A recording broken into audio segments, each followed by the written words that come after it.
Hello, welcome to our third live stream. Life's dream.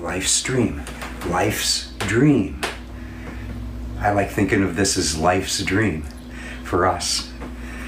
So, today we're going to talk about Holly's and my travels. And by the way, that's Holly behind the camera. Say hello. Hi.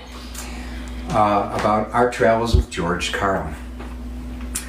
But first, before I forget, I want to say to everyone that if you're not signed up for my newsletter, please do, because that's the only way we could assure we could stay in touch with each other, because all the algorithms are designed for a lot of the social media platforms not to connect us with each other, but to find ways of making money. So I signed up 5,000 friends on my Facebook page millenniums ago, and now I have to pay in order to reach them, which is what the friends wanted. So if you sign up for my newsletter, then we could always stay in touch. You could email me personally, everything. So I just wanted to get that out of the way.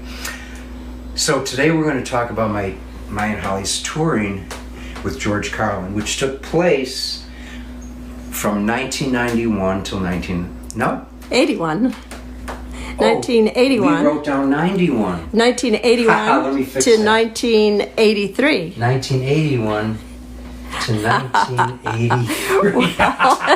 Hey, we're 70 now. Yeah, I'm 76. My memory is a thing of the past, as I say.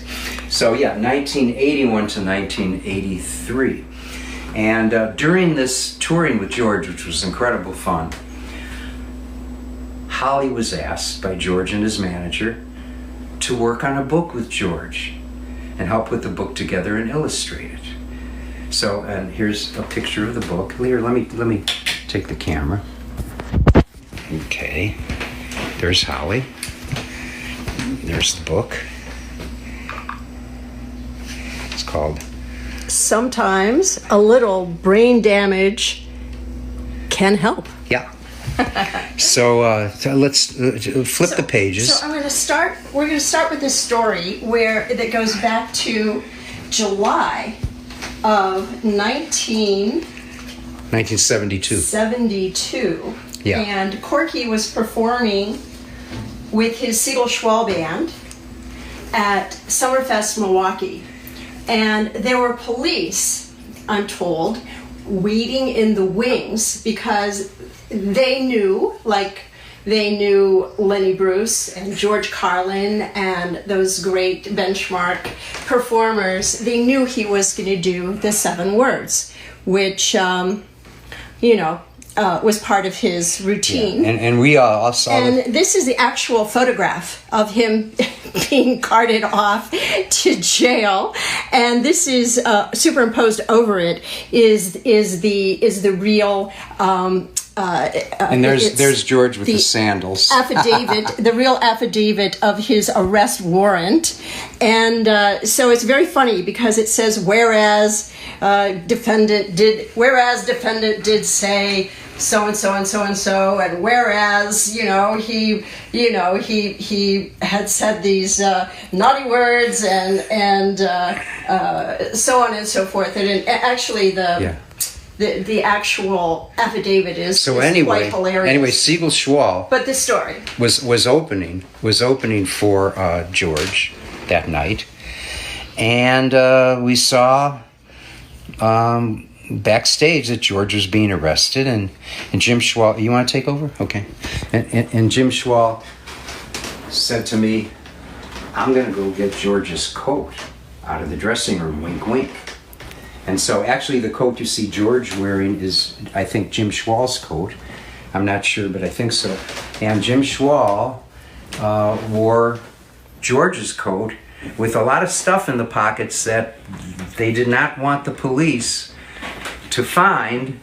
And George, from then on, would tell stories about how Siegel Schwall saved his butt. And it would credit me with actually doing the jacket thing, but it was actually Jim Schwall. So that's in the book, and I'll have Holly talk some more. So the 7 words. So Jerry Hamza, George's manager for many years, I'm backing off because some of the words in the book are things we don't want to show on television. So Jerry Hamza, actually, he asked if I would do a book that would be sold at George's concerts. And he sent me to Nashville to meet his father, who was a very famous promoter. His father was a country music promoter, and his father managed Hank Williams Sr. He managed Loretta Lynn, and so Jerry flew me to Nashville to meet his father.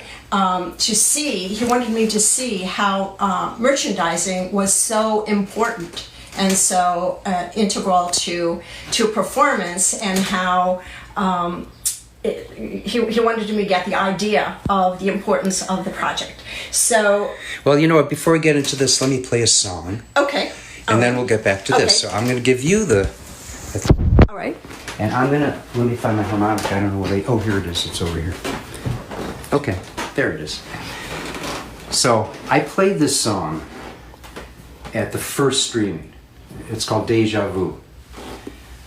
And I think it's appropriate for a song named Deja Vu that it's okay for me to play it again. And I think I need to play it again because it was inspired by George Carlin, and that's the theme of today's subject. And it was inspired because George used to have this phrase that Holly and I just love, Vous jadez. That feeling like you've never been there before. So this song was inspired by that. It's called Deja Vu. I'm going to play it and we'll talk a little more.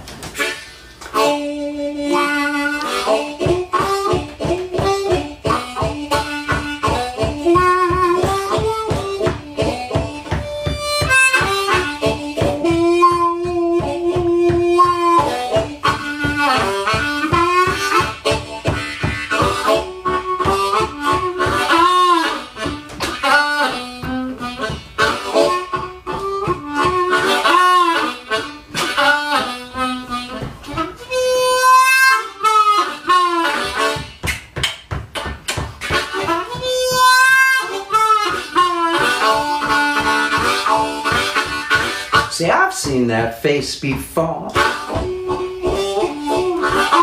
Some particular time and place before. Well, I don't know. Could be deja vu, or just my imagination running away with you, or just my imagination running away with you.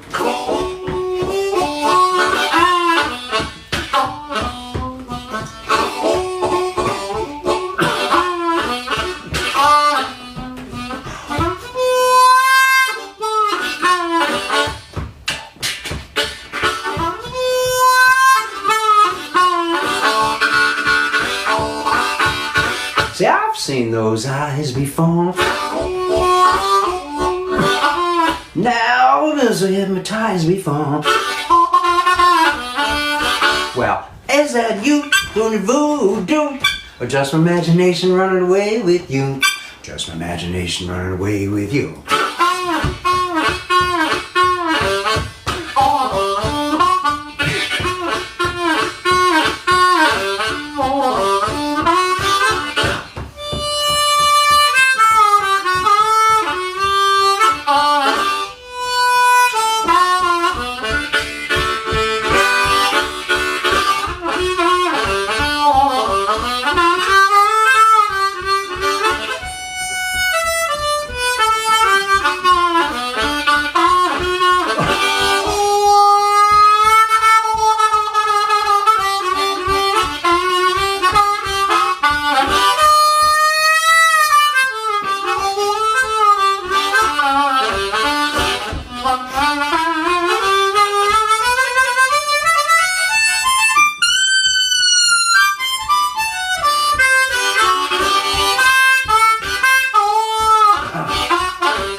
met before.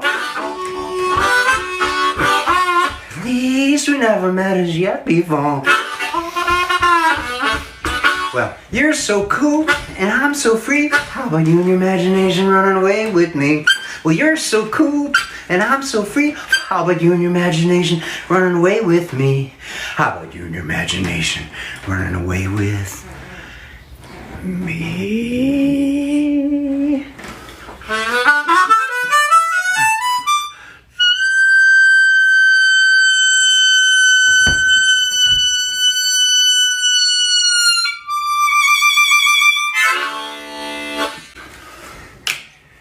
Okay. So, While I catch my breath, I'll let Holly take over. George, he would send scripts to me, and they were just jotted down on pieces of paper, and I would interpret them visually. And so, of course, his infamous 7 words that you can never say on radio or television had expanded to 209 words. How was I going to interpret that?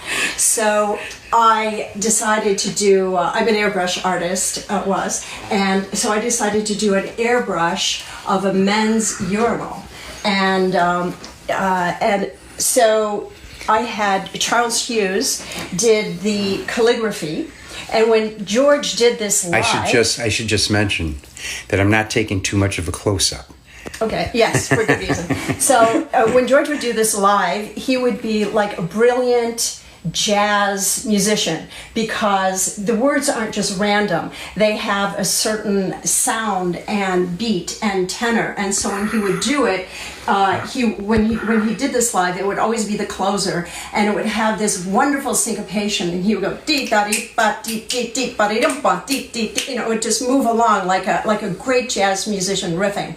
And so at first I had it typeset.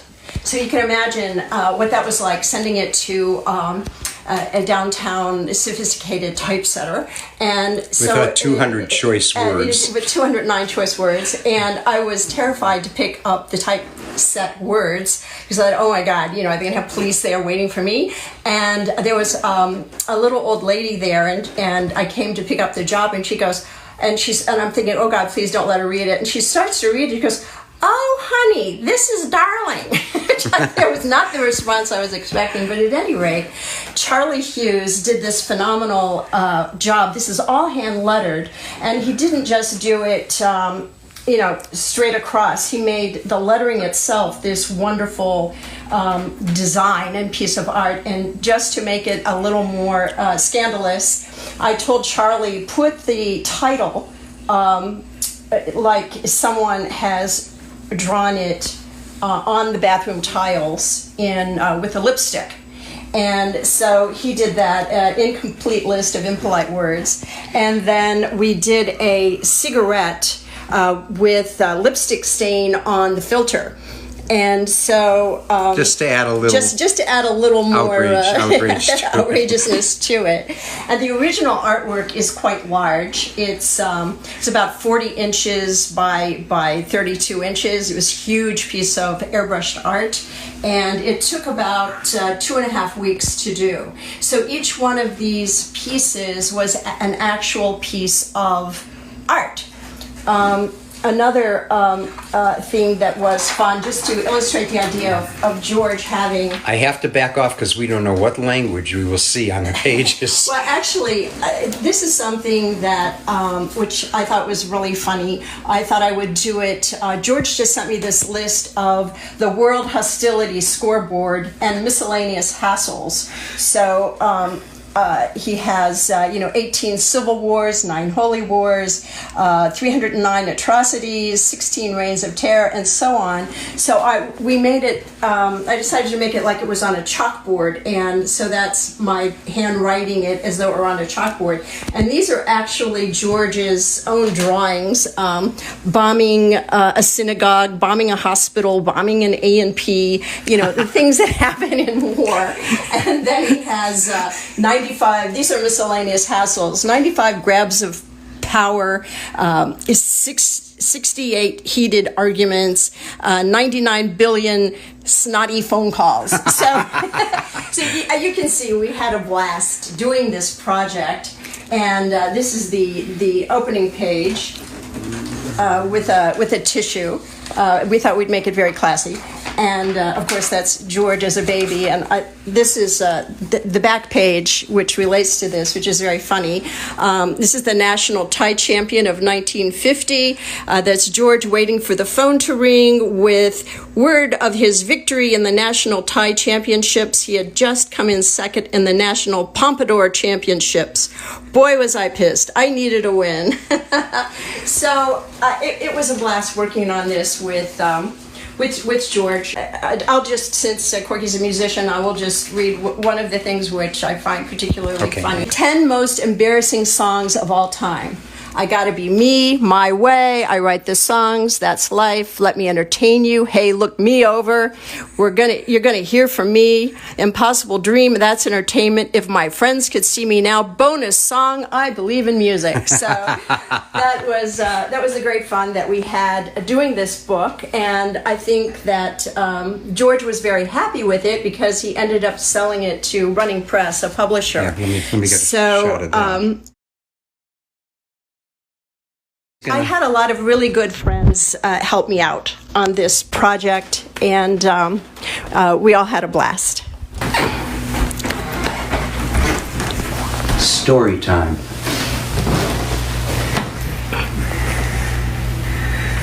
The plan was to fly to St. Louis Airport, reserve a hotel room, rent a car, and drive about 80 miles north to my gig. Right after my concert, I drive back to the airport, return the car, check into the hotel, and the next morning fly to Tempe, Arizona, and join George and his manager Jerry and my wife, who was going to be waiting for me there. That was the plan. It was a warm morning in early spring. I performed my solo concert, and at 11 p.m., headed back towards St. Louis. But what started as a tepid rain turned into a blinding blizzard only after about 60 miles of driving, with 20 miles left to make it to the St. Louis airport. The snow accumulated so fast, my rented car just stopped in the middle of the highway.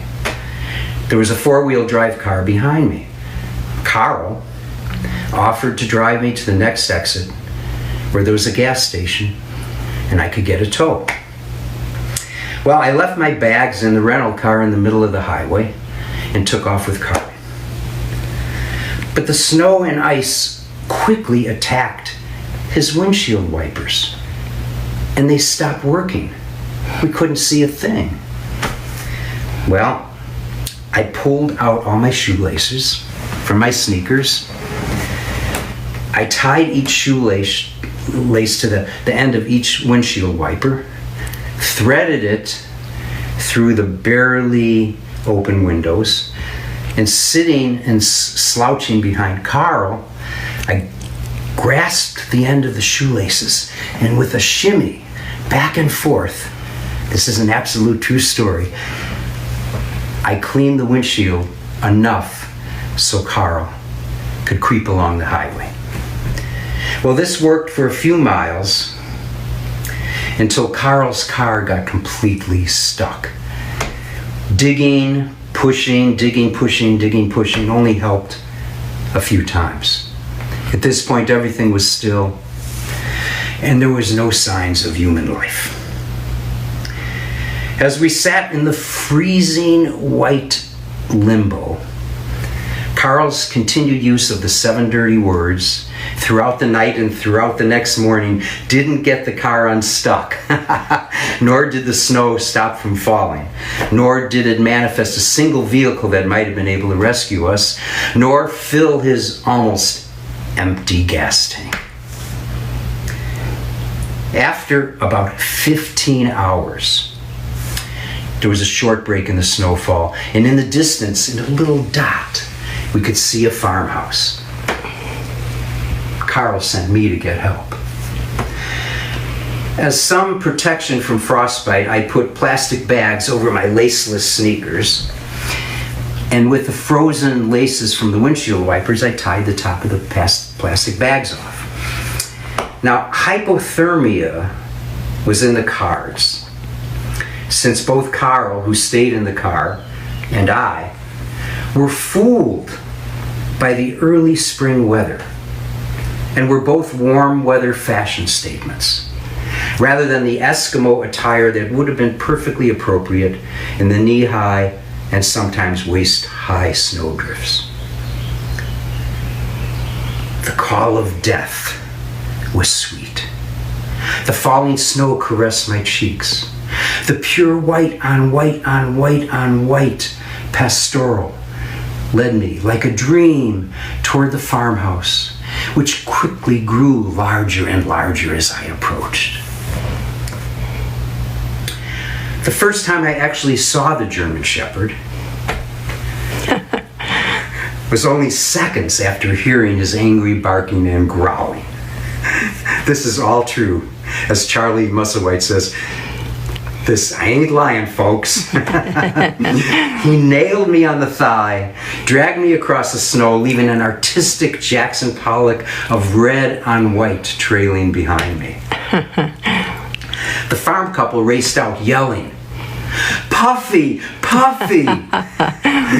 They got Puffy off me and helped me into the farmhouse. The house was nice inside and out, and the people were nice inside and out. By the way, this story appears on the booklet in my Solo Flight album. Oh, Holly has a picture of it. Oh, she's taking a picture, yeah. But this is a sort of a different version. This is a different version of it. But in case it sounded familiar to you. So anyway, they took me in and I got cleaned up and they patched up my wounds and gave me some soup and also a nice sweater that had a tear in the left arm to match my ripped jeans. I thought this was probably from Puffy's last victim. To add to the drama, the couple couldn't remember if Puppy had rabies shots or not.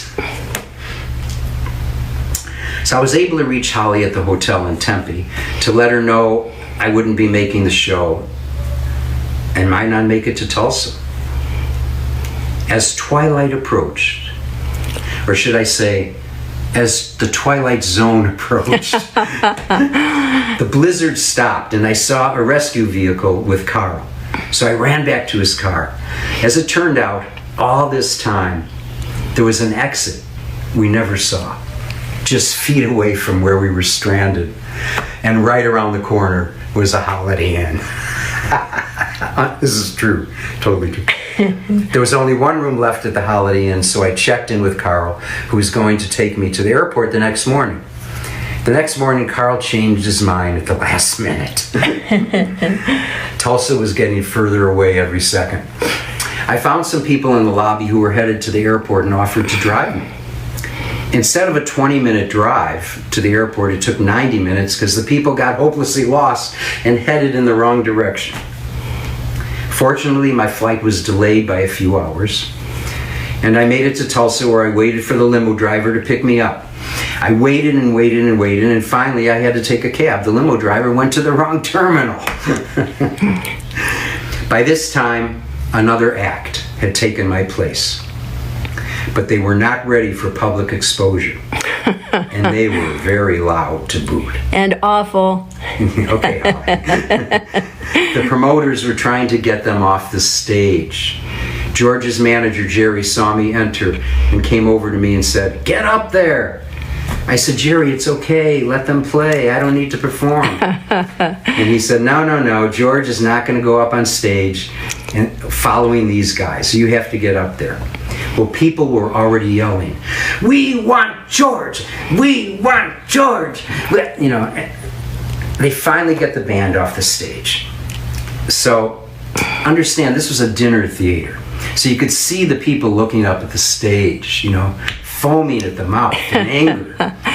And I'm in the wings, and I could see from the wings the audience still yelling, banging their knives and forks, especially their knives, on the tables with gritted teeth. We want George! We want George! We want George! The announcer comes out while I'm in the wings and says, "And now, ladies and gentlemen, I'm so happy to introduce to you George." Oh, I'm sorry, Corky Siegel. And he runs off the stage. That was the greatest introduction of my life. So with that, it's been... We're doing good on time. I could still do another tune. All right. Okay.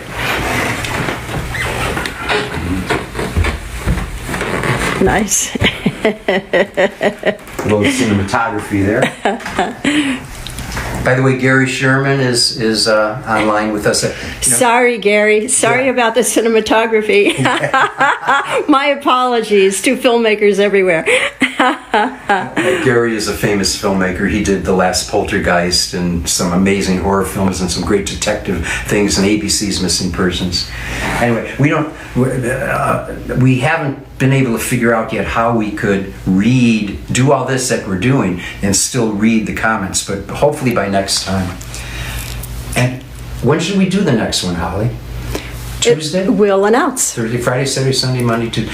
Yeah, make sure you get the newsletter and we'll announce it. But let's shoot for Tuesday at 10:20.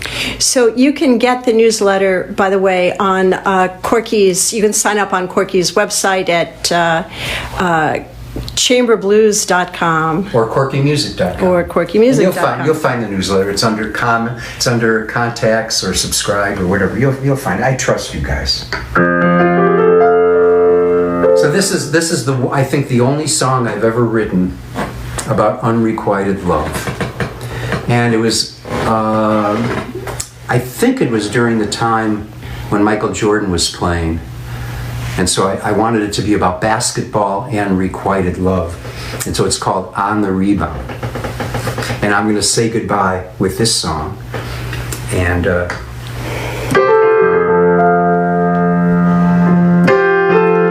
this is not a blues song. It's not exactly what I'm known for, but I've been writing a lot of these in the dark.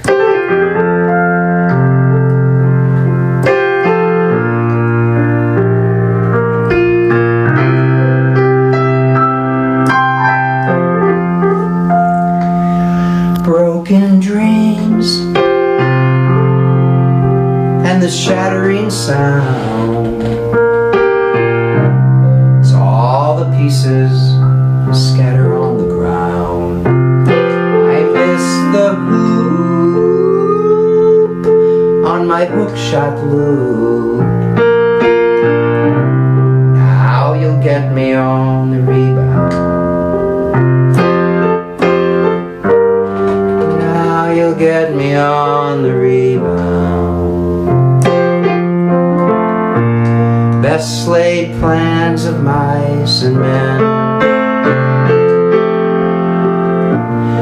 I learned the hard way what I should have known then.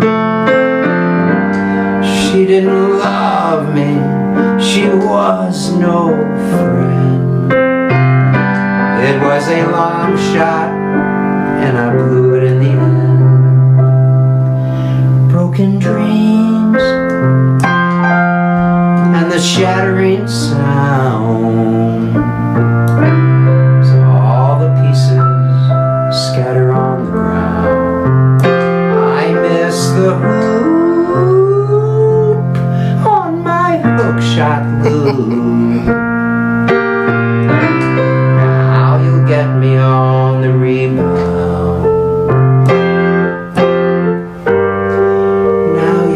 Me on the rebound. The game is lost and I'll never be the same. And as I stand here dripping in the rain, my heart goes slipping down the drain. And you'll come along to scoop me up again. Broken broken dreams and the shattering sound. So all the pieces scatter on the ground. I miss the hoop on my bookshot loop. Now you'll get me on the rebound, and now you'll get me on the rebound.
Goodbye, everyone.